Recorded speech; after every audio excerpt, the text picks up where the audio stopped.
Hola, ¿cómo les va? Nos volvemos a encontrar aquí en ABC TV, en este espacio Grandes Documentales, donde semana a semana vamos recorriendo la vida, la obra e incluso los lugares de grandes pensadores, de grandes exponentes de las letras, de la filosofía, personas que han forjado de alguna manera el patrimonio intelectual, cultural de la humanidad, de Occidente y del mundo.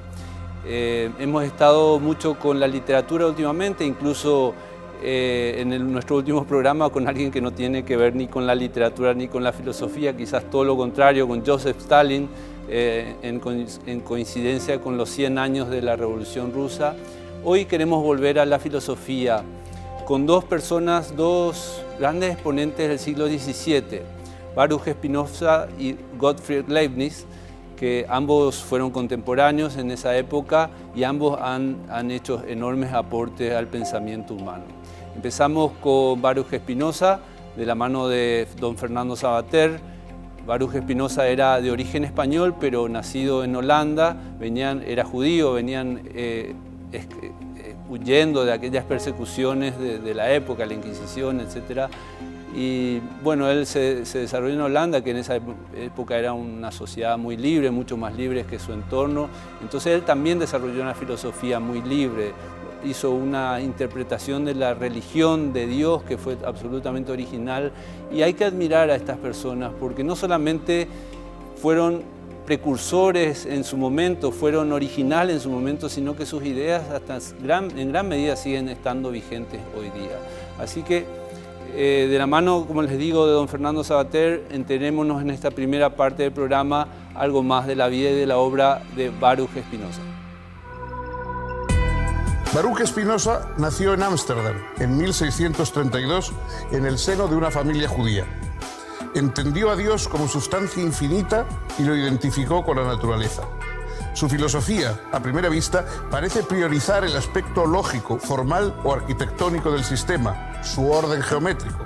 Sin embargo, no nos equivocaríamos si la caracterizamos por la importancia que en ella tienen aspectos tan poco formales como el cuerpo, las pasiones, los afectos y ese deseo o impulso que recibe el nombre de conatus.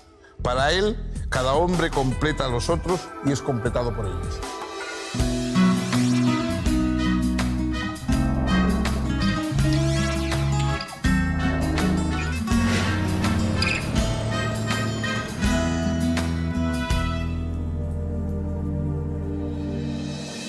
¿Cómo están, amigos? Bienvenidos.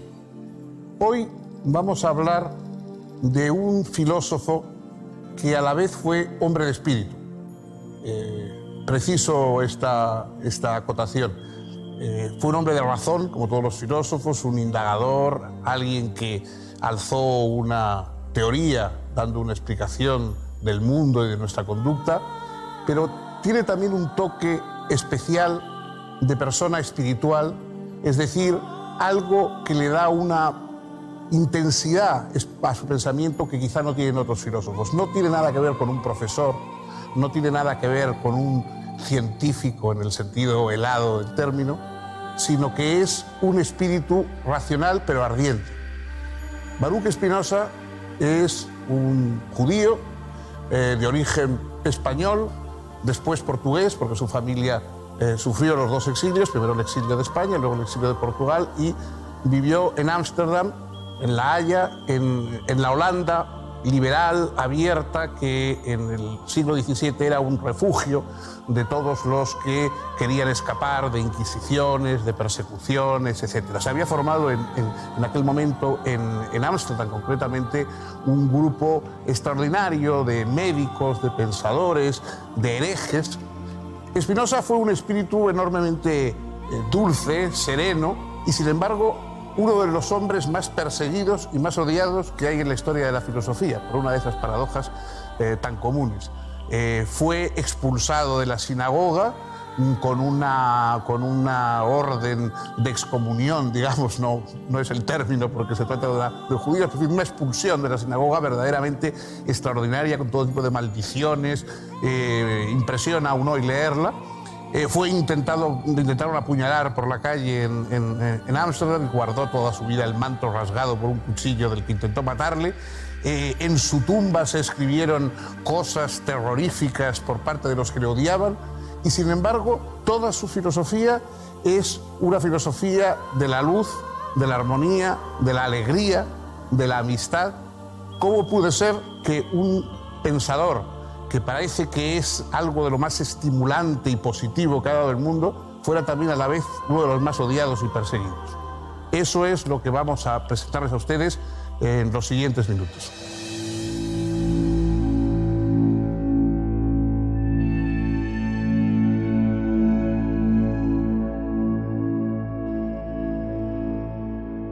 Baruch Spinoza perteneció a una familia bien posicionada y respetada en la comunidad judía holandesa. Su padre era un rico comerciante y le proporcionó una esmerada educación, pensando en él como un futuro rabino. El joven Baruch pronto dominó, además del hebreo y el holandés, los idiomas español, portugués, griego, latín, francés e italiano. Además de familiarizarse con la Torá y el Talmud, su curiosidad lo llevó a interesarse por la Kabbalah, las matemáticas y la filosofía. Conoció y apreció el pensamiento de Descartes. Su despierta inteligencia lo llevó pronto a cuestionar abiertamente la interpretación ortodoxa de los textos sagrados. Él afirmaba que cada creyente debía interpretar libremente las Escrituras sin que fuese necesario seguir las opiniones de los doctos. También dijo que la presunta sabiduría de los sacerdotes solo era un medio para dominar a las masas. Por otro lado, aseguró que era imposible demostrar la inmortalidad del alma. Y planteó, además, que Dios, a su entender, no era solo espíritu eterno, sino también cuerpo infinito. Si Descartes había afirmado que había dos sustancias, la pensante y la extensa, Spinoza encontraba que extensión y pensamiento eran solo dos de los infinitos atributos de la única sustancia que es Dios. De este modo, Dios se identificaba no solo con lo espiritual, sino también con lo espacial, es decir, con el universo entero, con la propia naturaleza. Esto, para los rabinos, no era más que panteísmo. La consecuencia de todo esto fue que en 1656, cuando apenas tenía 24 años, Baruch Spinoza fue solemnemente excomulgado. Se le aplicó el jerem, que es una maldición eterna, que prohibía a cualquier miembro de la comunidad judía relacionarse con él, leer sus libros, dirigirle la palabra, acercarse físicamente a su persona o estar bajo el mismo techo. La hostilidad hacia él no cesó con la excomunión y hasta se llegó a atentar contra su vida. Como consecuencia de ese intento de asesinato, Spinoza abandonó Ámsterdam en 1660 y fue a residir a un pueblito cerca de Leiden y 3 años más tarde a los alrededores de La Haya. Allí trató de llevar una vida discreta, reservada y dedicada al estudio y la escritura. El único incidente en el que transgredió su aislamiento fue la publicación en 1663 de su texto Principios de la filosofía de Descartes, que le valió rápido reconocimiento entre los intelectuales de toda Europa.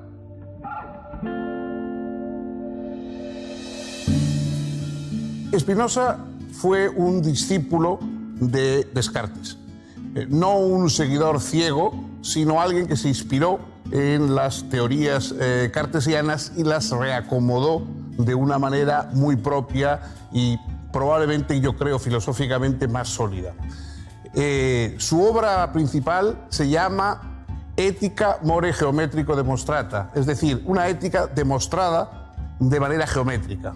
Es una obra que utiliza el medio de axiomas, proposiciones, etcétera, como si fuera una obra de geometría. Y es de las pocas obras filosóficas que definen todos los términos que utilizan. Es decir, muchos filósofos escriben utilizando palabras muy complejas, esencia, sustancia, y sin decir exactamente lo que significan, de modo que cada vez el lector piensa que significan una cosa u otra y eso pues, puede dar lugar a múltiples confusiones o quizá también ampara las propias oscuridades del filósofo.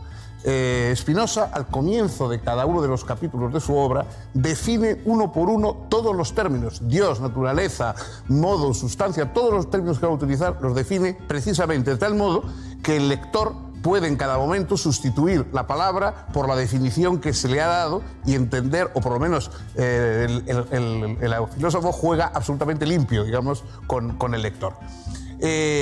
Para Spinoza lo que existe es una enorme, un cosmos sustancial, material, que es a la vez materia y idea y espíritu. Continúa la dualidad cartesiana, pero esta vez no como dos realidades separadas, sino como el anverso y el reverso de la misma realidad. La sustancia es la naturaleza o es eso que algunos llaman Dios. Para Spinoza, el Dios no es un Dios en el sentido personal, pasional del término, sino que es un Dios cósmico, un Dios que abarca todo lo existente. Todo lo que hay son modos, son modulaciones de esa sustancia única en la cual todos pertenecemos. Cada uno tenemos nuestro destino racionalmente establecido, es decir, las cosas que nos convienen y las que no nos convienen. Y la luz de la razón, en el caso de los humanos, está destinada a buscar aquello que corresponde a nuestra naturaleza, que corresponde a nuestra forma de pertenecer al gran todo divino.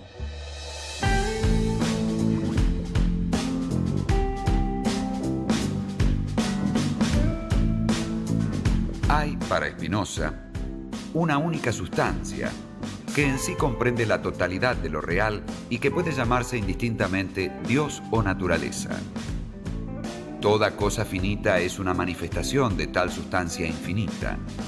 Si no fuese así, la sustancia no sería infinita, porque tendría lo finito como lo otro de sí y por lo tanto como su límite. Lo finito no puede estar, por lo tanto, fuera de lo infinito. Dicho de otro modo, todo es Dios. Si esta perspectiva choca contra nuestra representación habitual de Dios, ello es, según Spinoza, porque tendemos a concebirlo a partir de la imaginación, antropomórficamente, y no desde el punto de vista de la razón. O sea, nada real puede haber fuera de Dios. No hay trascendencia en Dios. Es el universo y el universo es la totalidad de los cuerpos y sus interacciones. Dios es eterno y el universo lo es. Y lo que llamamos muerte no es más que la descomposición de un cuerpo cuyos elementos pasan a formar otros diferentes cuerpos. En 1673 se le ofreció a Spinoza una cátedra de filosofía en la Universidad de Heidelberg, Alemania, pero la rehusó para mantener su independencia y aislamiento. Para vivir se dedicó a la profesión de pulidor de lentes para instrumentos ópticos. Así vivió retiradamente y se le conoce un único intento de constituir una familia que no prosperó debido a la oposición del padre de la joven, que era protestante y que impuso la condición de que Spinoza abrazara la fe cristiana, lo que resultó inaceptable para el filósofo.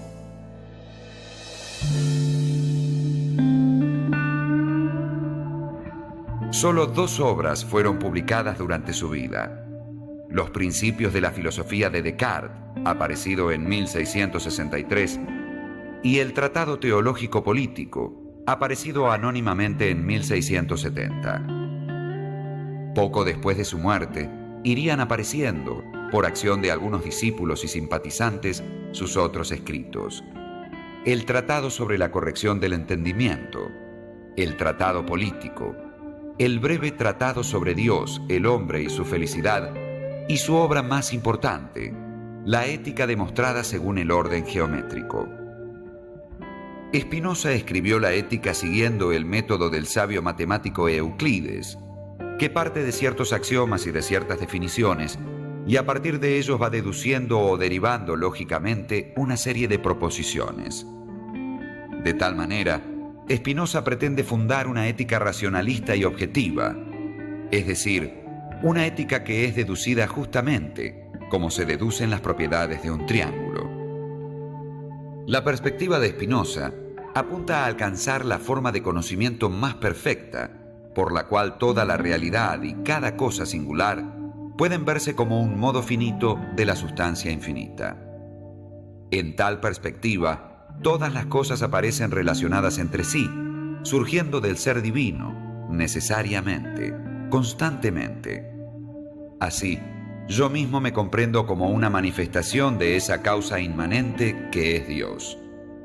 Y cuando me amo a mí mismo, o cuando amo a Dios, que es esa fuente de la cual vengo a la existencia particular, debo darme cuenta de que ese amor es Dios amándose a sí mismo. Accedo así, como expresa Spinoza, al punto de vista de la eternidad. La sustancia misma llega a comprenderse. No existe el mal. Son las relaciones entre las cosas y entre los hombres las que establecen lo bueno y lo malo. No existe el bien y el mal, sino lo bueno y lo malo. Lo bueno es aquello que me afecta y me produce alegría. Lo bueno es lo que genera encuentros y composiciones. Lo malo es lo que genera desencuentros y descomposiciones en las afecciones entre los seres, y esas cosas son las pasiones tristes. Los tres afectos básicos que componen la entera estructura afectiva de los hombres son el deseo, la alegría y la tristeza. En cuanto a las ideas de un bien y un mal absolutos, han sido instituidas en la historia de los pueblos solo para fomentar la superstición y facilitar a los diferentes poderes políticos el ejercicio de la dominación. Por eso, en toda su obra, Spinoza critica fuertemente a aquellos filósofos y teólogos que tratan a las pasiones humanas como si fueran pecados o vicios de una recta razón. Las pasiones son constitutivas de la naturaleza humana, son plenamente naturales y solo a partir del reconocimiento de ellas se puede acceder efectivamente al conocimiento verdaderamente racional.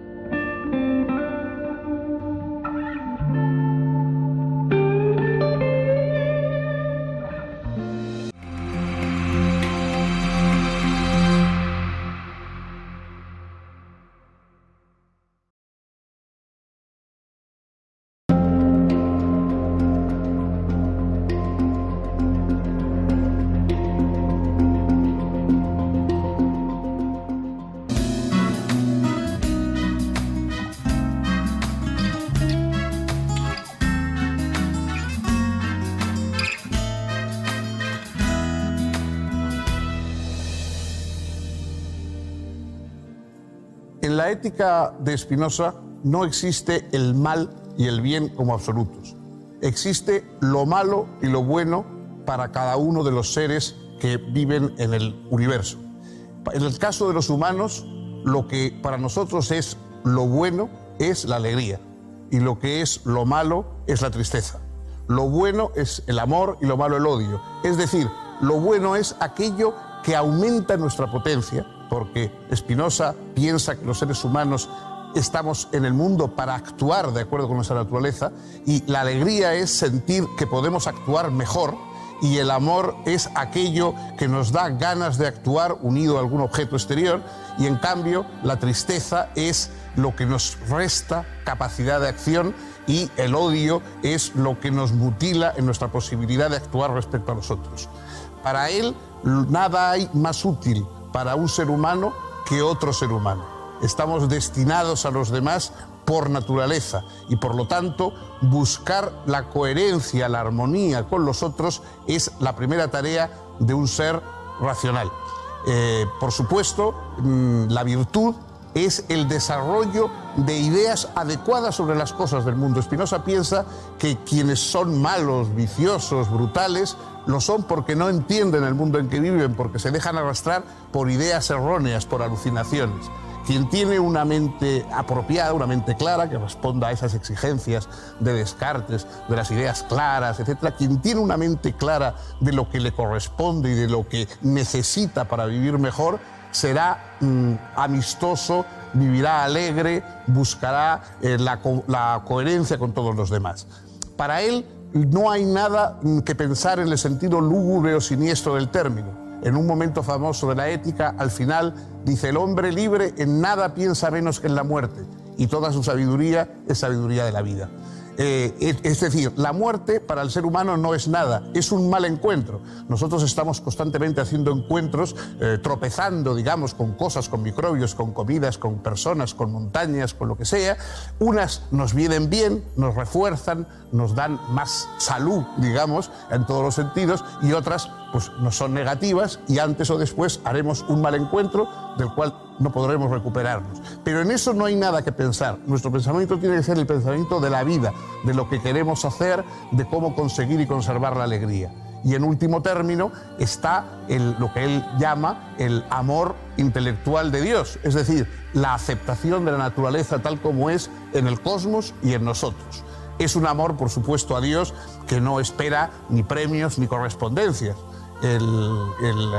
Borges le dedicó 2 hermosos sonetos a Spinoza. Termina uno de ellos diciendo: el más puro amor le fue otorgado, el amor que no espera ser amado.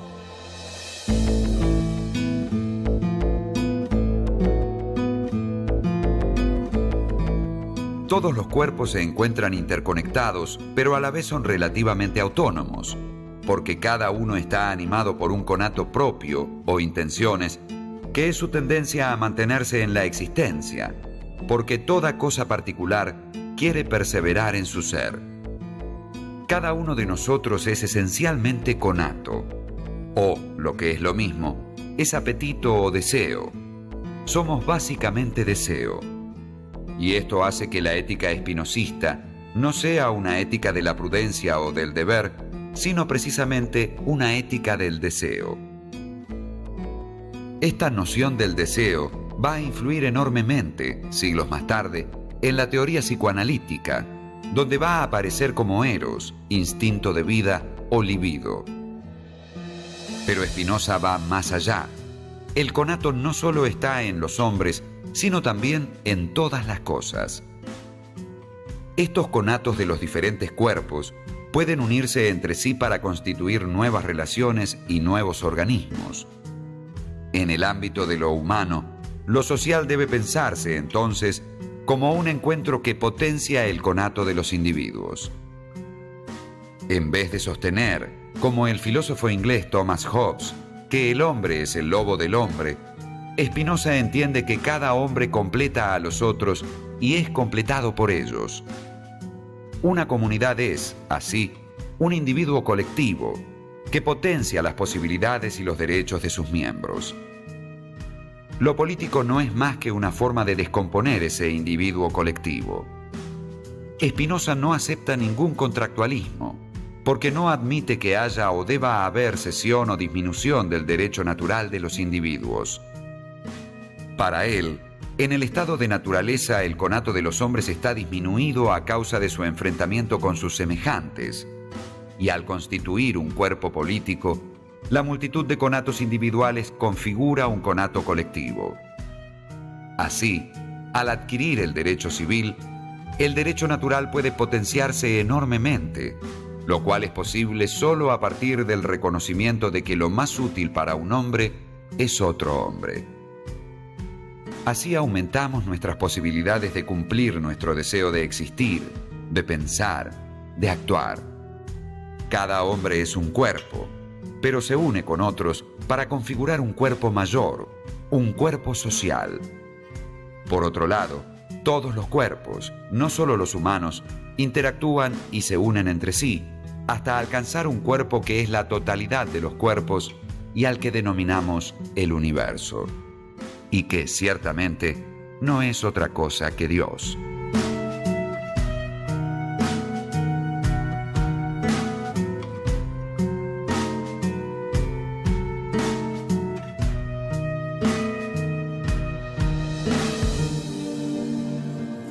La obra de Spinoza ha ido creciendo con el tiempo.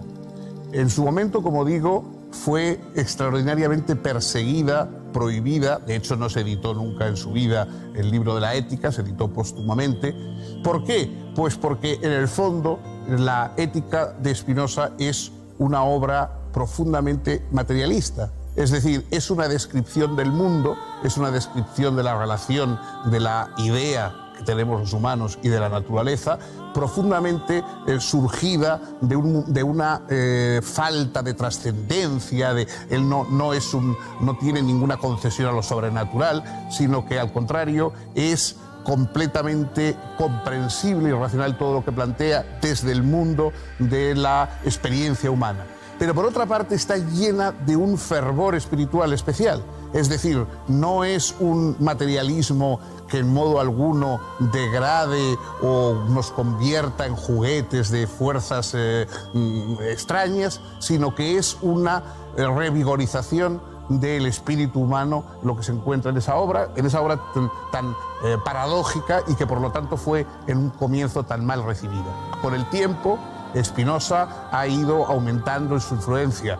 Uno de los más grandes filósofos que vinieron posteriormente, Hegel, dijo: todos los filósofos tenemos dos filosofías, la nuestra y la de Spinoza, porque parece que de alguna forma su filosofía es algo así como un marco general en el cual luego se inscriben con unos u otros detalles las filosofías de los demás.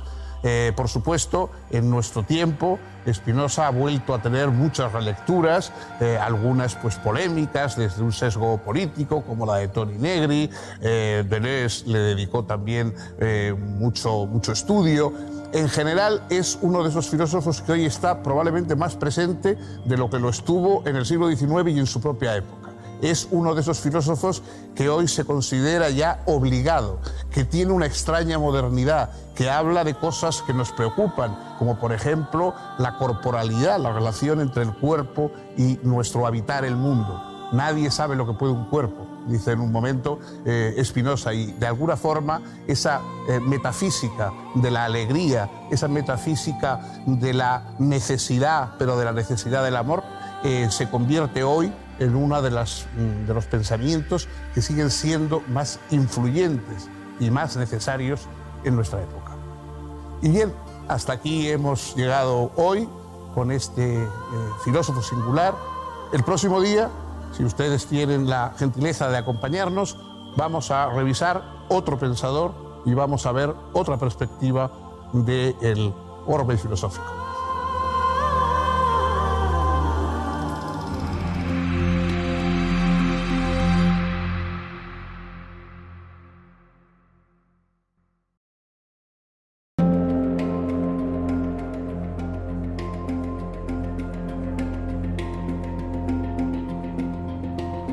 En esta segunda parte hemos estado viendo la vida de Baruch Spinoza, una persona contemporánea a él, pero nacido en Alemania, cerca de Hannover, fue Gottfried Leibniz, un personaje realmente de altos quilates, un gran pensador, un excelente matemático, al quien se le atribuye en parte la creación o el descubrimiento de los cálculos infinitesimales.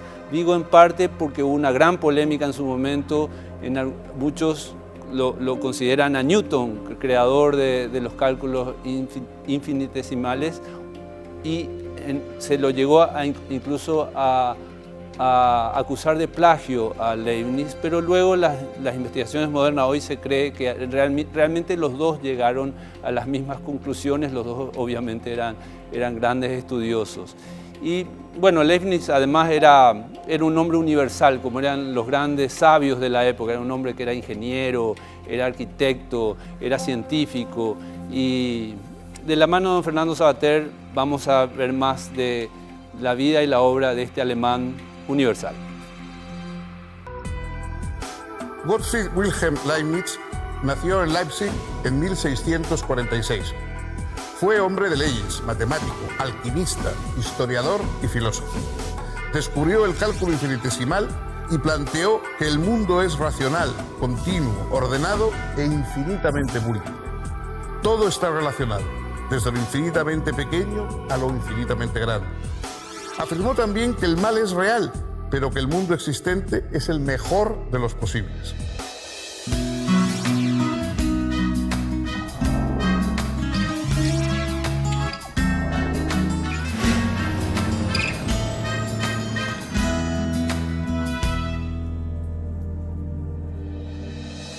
Bienvenidos, ¿cómo están? Hoy vamos a hablar de un filósofo que fue también un hombre de mundo. Sirvió a príncipes, fue confidente y amigo de princesas. Leibniz fue una figura importante en su época y un poco, quizá me tomen todo. Fue una de las primeras figuras que en Europa tuvo conciencia de una unión europea, de una unión de los estados y de una unión de las religiones. Él pensó que los cristianos estaban enfrentados unos con otros por malentendidos de lenguaje. Uno de sus primeros proyectos fue lograr un lenguaje diferente de los lenguajes naturales, un lenguaje preciso, un lenguaje que pudiera ser utilizado por todos, un lenguaje universal, de tal modo que no hubiera los malentendidos que suele haber entre los seres humanos y que enfrenta a cristianos con cristianos, a europeos con europeos, etc. Sus proyectos fueron extraordinariamente varios, viajó mucho, escribió de matemáticas, escribió de metafísica, pero realmente la obra que publicó durante su vida fue muy escasa. Publicó unos pequeños libros, a diferencia de los grandes tratados filosóficos que suelen ser más o menos monumentales. Leibniz solo publicaba cuadernillos, publicaba unos estudios muy breves. De modo que siempre nos ha quedado la duda respecto a qué pensaba de las cosas, porque muchas de las opiniones de Leibniz nos llegan de una manera indirecta o por su correspondencia, que tuvo una correspondencia muy amplia sobre todo con damas de la alta nobleza y con personajes importantes de la política de su tiempo. Él tuvo de alguna manera dos enfrentamientos polémicos con dos figuras muy importantes de la época. Por una parte, el cálculo infinitesimal, que fue uno de sus grandes hallazgos teóricos, le enfrentó con los partidarios de Newton porque decían que Newton lo había descubierto antes que él. Probablemente en realidad lo descubrieron ambos, cada uno por su lado, pero eso produjo un enfrentamiento bastante ácido. Y otro con John Locke. Locke decía que en nuestro espíritu, no en nuestro entendimiento, no hay nada hasta que los sentidos nos dan los datos a partir de los cuales comenzamos a pensar. Leibniz le corrigió diciendo que efectivamente en el entendimiento no hay nada antes de que los sentidos aporten sus datos, pero está el entendimiento mismo. El entendimiento mismo ya es una realidad antes de que los sentidos aporten sus datos. Frente a Newton, frente a Locke y a través de Europa, en búsqueda por una parte de la armonía y de la reconciliación entre los pueblos y por otra parte buscando también una justificación a los aparentes males producidos bajo la magnanimidad y la benevolencia divina, ahí vivió pasó la vida de Leibniz. Y eso es lo que vamos a presentarles a ustedes si son tan gentiles que nos acompañan en este programa.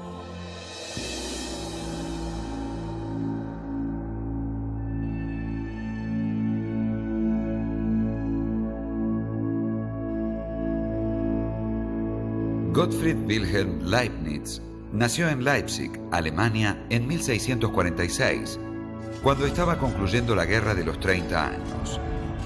Su padre fue profesor universitario. El joven Leibniz cursó sus estudios elementales en la Nikolai-Schule y desde muy temprano llamó la atención por su despierta inteligencia y su increíble capacidad de aprendizaje. Ya a los 13 años, por ejemplo, compuso un extenso poema en hexámetros latinos. En 1661 ingresó en la Universidad de Leipzig. Estudió filosofía, matemáticas y jurisprudencia. Completó sus estudios de Derecho en la Universidad de Altdorf, obteniendo el grado de doctor en leyes en 1666. Mientras tanto, también se interesó por la alquimia, los autores clásicos y los estudios de la ciencia de su época. En 1667 entró al servicio del barón von Boineburg, quien lo introdujo en la corte. En los años siguientes, viajó en diversas misiones diplomáticas por Holanda, Inglaterra y Francia. En 1676 fue nombrado bibliotecario y consejero de la corte.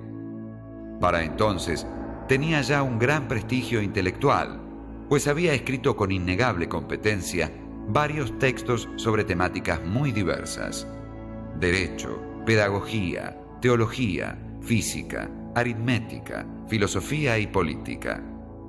Por esta época escribió una detallada historia de la ciudad de Hannover, Como también tenía conocimientos de ingeniería, proyectó diseños de largavistas, submarinos y bombas de aire.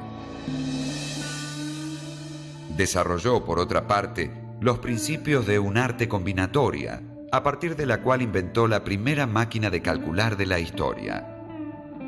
Diseñó 2 modelos de ella.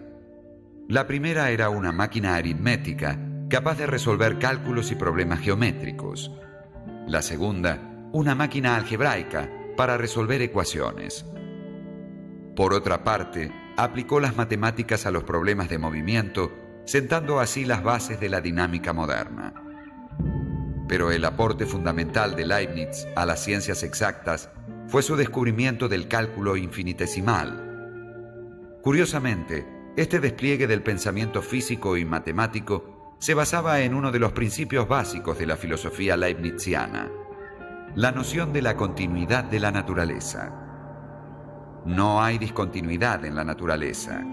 Todo está relacionado, desde lo infinitamente pequeño a lo infinitamente grande.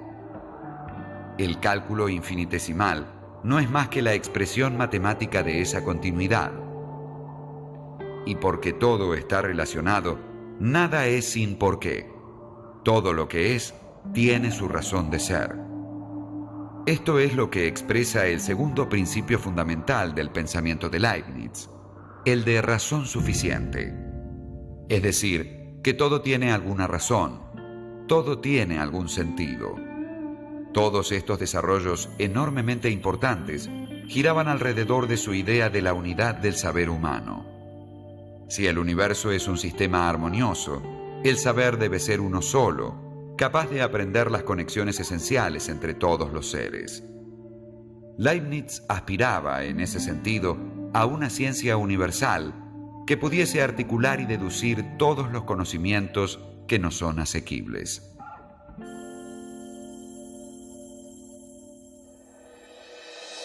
Uno de los ideales de Leibniz era llegar a una ciencia universal, a una especie de enciclopedia total de todos los conocimientos humanos. Ha habido filósofos que han buscado la dispersión, la separación, la distinción. Leibniz siempre buscaba la conjunción, la universalidad, la colaboración. Y uno de sus proyectos fue una gran enciclopedia que tratase todas las ciencias humanas y que, en la cual intervinieran todos los grandes hombres, los grandes sabios que había en Europa. No llegó a llevarla a cabo por múltiples razones de orden práctico, entre ellas la propia brevedad de su vida, porque apenas vivió 50 años. Pero la idea de una ciencia universal es también la idea de que pudieran disponerse las ideas de tal forma que, en vez de tener que pensar fallando y equivocándonos, prácticamente calculásemos como quien calcula un problema matemático y nos saliera siempre la solución perfecta al pensamiento que nos habíamos planteado. Para eso él parte de una distinción muy esencial en su pensamiento y que luego ha sido muy importante a lo largo de la historia de la filosofía entre las verdades de razón y verdades de hecho. Es decir, las verdades de razón son aquellas verdades que a priori, aparte de todo lo que sabemos y conocemos de los acontecimientos del mundo, son en sí mismas ciertas y necesarias. Es decir, hay una serie de verdades, como son algunas verdades matemáticas, etcétera, que no pueden ser falsas sin contradicción. Es decir, si decimos que la línea recta es la distancia más corta entre dos puntos, es que estamos simplemente asegurando una verdad que no puede ser falsa si conocemos lo que es una línea recta. En cambio, hay verdades de hecho que son circunstancias que pueden cambiar. Si decimos que este árbol mide 25 metros, eso es una verdad de hecho. Podría medir 22 o podría medir 29. Es decir, hay cosas que pueden ser o no ser, que pueden ser así o pueden ser de otro modo. Esas son las verdades de hecho. En cambio, hay cosas que no pueden ser más que lo que son si entendemos su razón, si entendemos lo que esencialmente las constituye. Esta diferencia entre verdades de hecho y verdades de razón tiene gran influencia en su propio pensamiento y a la vez va a seguir siendo una línea importante de reflexión en el pensamiento occidental.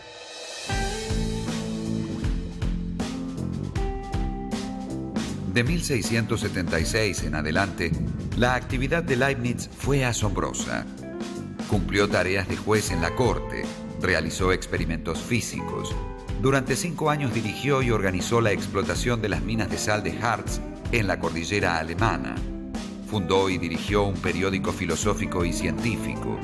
Comenzó a redactar una historia de la Casa de Brunswick en la que habría de trabajar hasta el fin de sus días. Hizo numerosos viajes por Italia y otros países. Cumplió misiones diplomáticas. Intentó reunir y conciliar a las diferentes iglesias cristianas. Defendió ante Luis XIV de Francia y ante Pedro el Grande de Rusia la idea de una alianza de estados cristianos para formar una especie de Europa unida. Convocó a los científicos a unir sus esfuerzos en la confección de una enciclopedia que reuniera todo el saber de su época. Fundó la Academia de Ciencias de Berlín y escribió numerosos textos filosóficos, generalmente breves y de ocasión. A través de esos textos conocemos el pensamiento filosófico de Leibniz, profundamente racionalista y optimista. El universo se le presenta como un sistema infinitamente armonioso, en el que hay a la vez unidad y multiplicidad, así como coordinación y diferenciación de cada una de sus partes. Para él, todo lo que es tiene una razón suficiente para ser, y para ser como es. Todo es comprensible y racional. El universo está lleno de sentido. Claro que esta visión optimista tiene que dar cuenta de aquello que parece no tener sentido, y ello es el enigma del mal. Si Dios es bueno, ¿por qué permite el mal? Leibniz enfrentó esta delicada cuestión en una de sus obras más famosas, la Teodicea.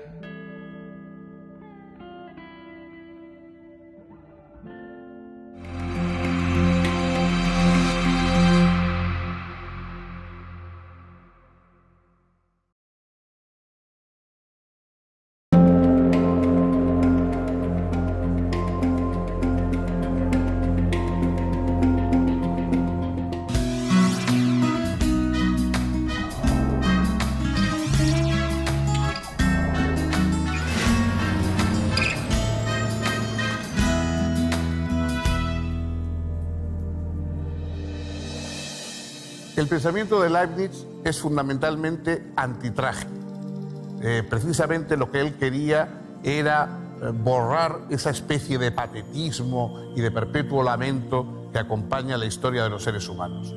Pero es que, diremos, existen muchos males, unos males indudables. Por mucho que se nos hable de la benevolencia y de la omnipotencia divina, estamos rodeados de males terribles en ocasiones. Leibniz dice que esos males son aparentes, o sea, no niega que sean males, pero niega que el mundo pudiera existir sin ellos. Como Dios es omnipotente y sabio, ha calculado todos los mundos posibles. Y eso que a nosotros nos parecen males son requisitos indispensables para que el mundo pueda ser. Si no fueran esos males tal como son, el mundo no podría existir. De modo que la divinidad ha calculado aquellos mínimo, digamos, de males imprescindibles para que el mundo pueda funcionar y pueda ser. Y la propia diversidad de cosas peores unas que otras hace que el mundo sea más rico.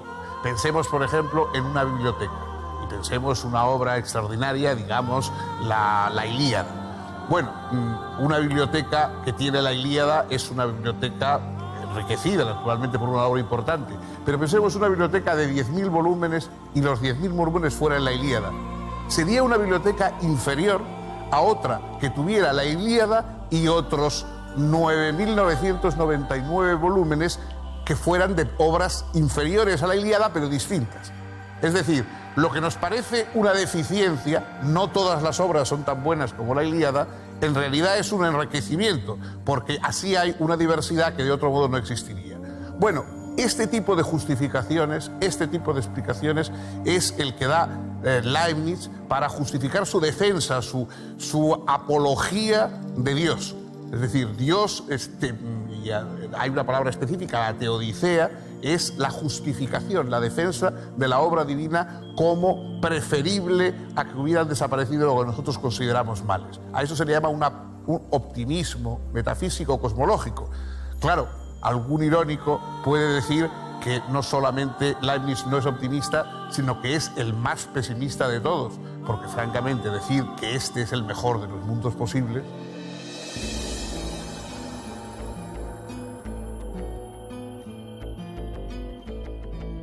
Para Leibniz, el mundo en que vivimos no es perfectamente bueno, pero es, sin embargo, el mejor posible. Puede apenarnos que el lobo coma al cabrito, pero si no hubiese lobos, la población de cabras crecería sin límite, acabaría con toda la comida, desertificaría las planicies y entonces todas las cabras y sus cabritos morirían. Es preferible, pues, que haya lobos y que se coman a algunos herbívoros y que de esa manera mantengan el equilibrio.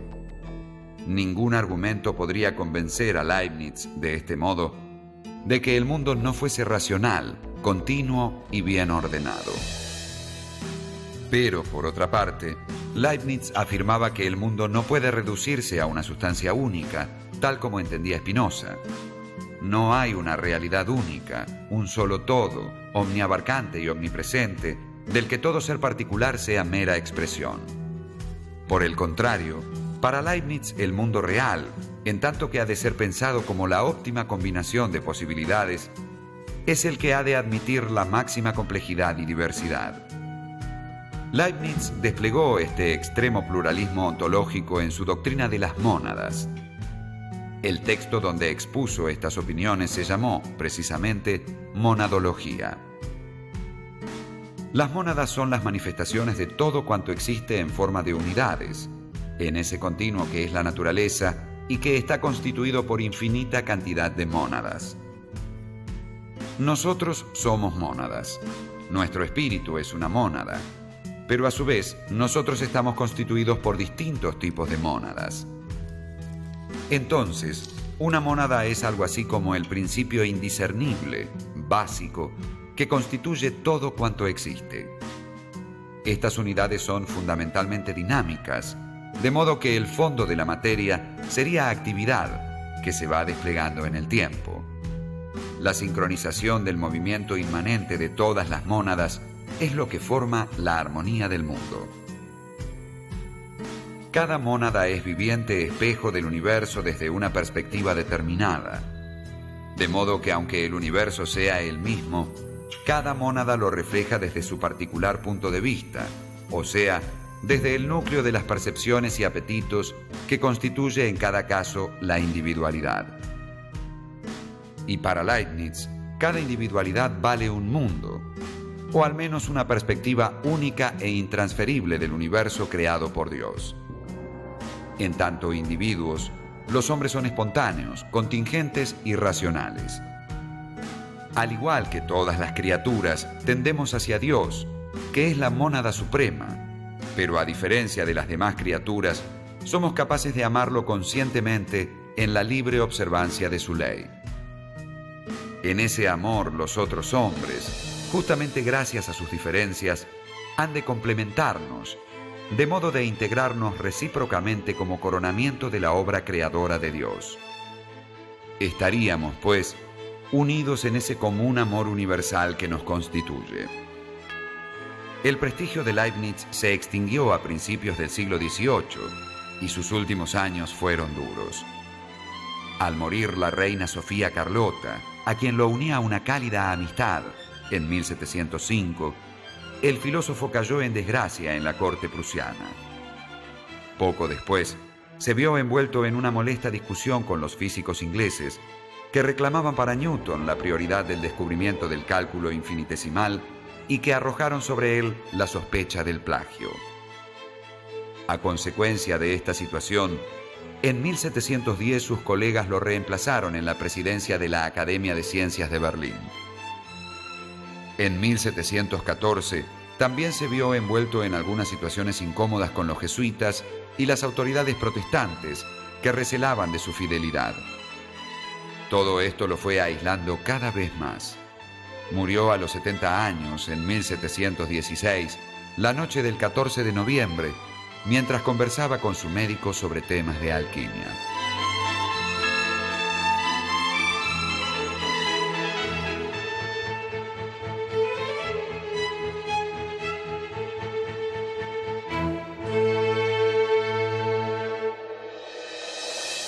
muy influyente en su época y en la inmediatamente posterior, hoy probablemente Leibniz es más estudiado que reconocido por el gran público. No es uno de esos filósofos cuya obra es frecuentada por el público normal, por el público lego, aunque naturalmente sigue figurando en un lugar muy destacado entre los estudiosos de la filosofía.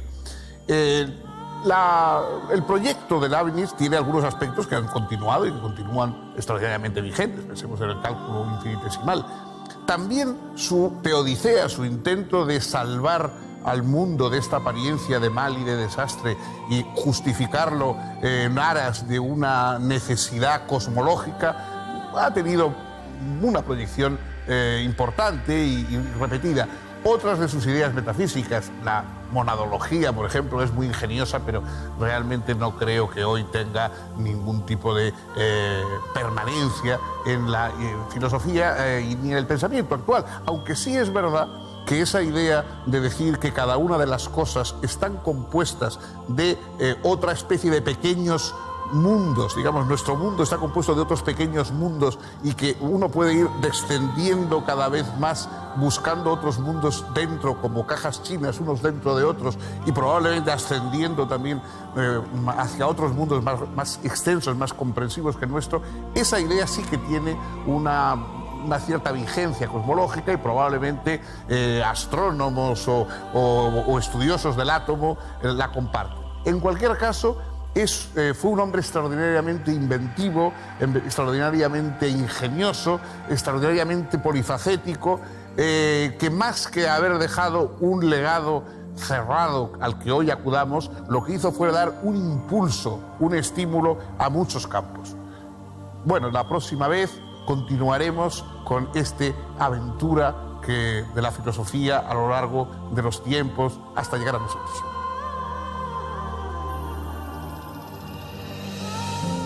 Hemos llegado al fin de nuestro programa de hoy. Hemos estado viendo algo más de Baruch Spinoza y de Gottfried Leibniz de la mano de don Fernando Sabater. Espero que lo hayan disfrutado, que le haya resultado de interés. Muchas gracias por acompañarnos y nos vemos en los siguientes programas de Grandes Documentales.